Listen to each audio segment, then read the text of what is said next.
Hey guys, so I've been crying for the last half an hour, trying to pull it together.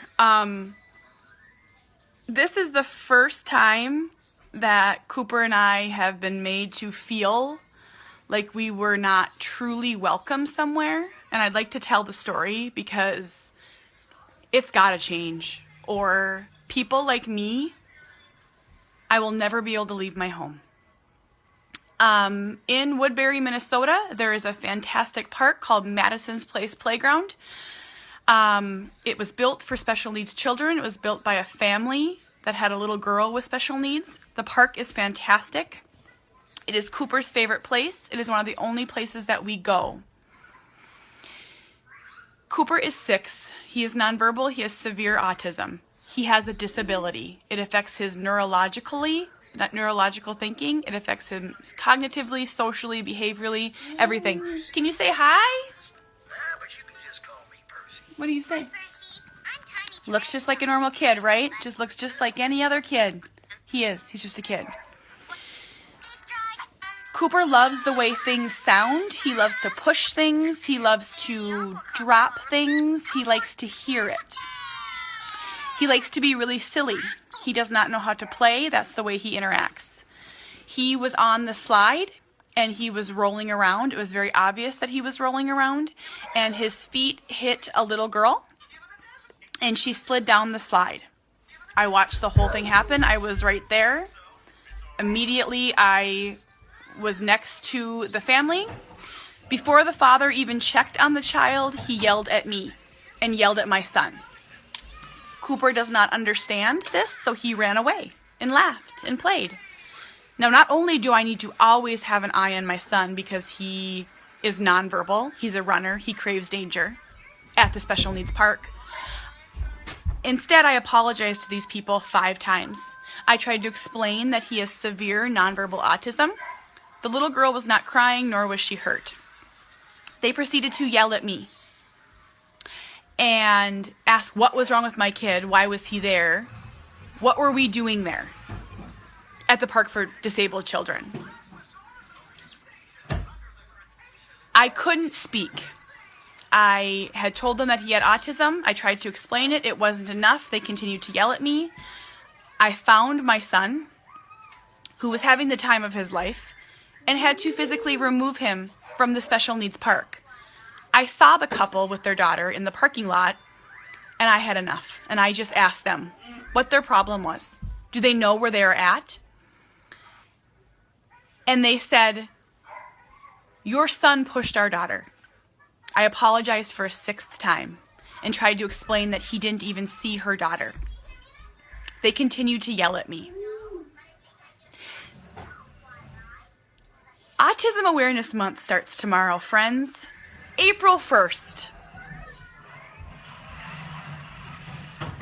I apologize that my son is loud and rammy and clumsy. Do you want to see what he's doing right now? He's lining up all the chairs. He's autistic. So as I cried the whole entire way home, I realized that we cannot leave the house. How's that for spreading autism awareness? Another one gives up. We're never going to leave the house. Because people out there treat us like monsters. I am so sorry that my son pushed a little girl. No one feels it more than me. I'm sorry. I apologize 6 times. What do we do? Comment. Share. What do we do? Do we not leave? Tell me. Do I stay home? The world's not going to change. I'm going to be sitting in this living room when I'm 50, and my kid's going to be... How old will he be? I don't know.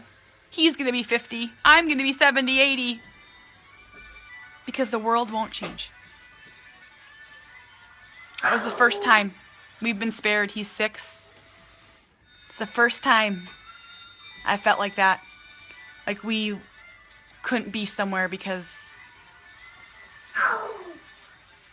And the best part is, while I was yelling at him, is they were standing next to the sign about the park that explained the park built for a little girl with cerebral palsy. I wonder if she kept quiet all the time and didn't have any funny, erratic movements. I wonder.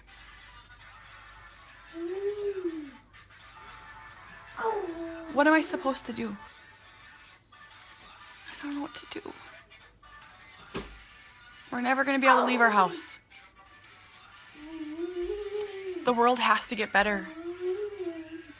I would never, ever want my son to ever do anything that would cause anyone harm.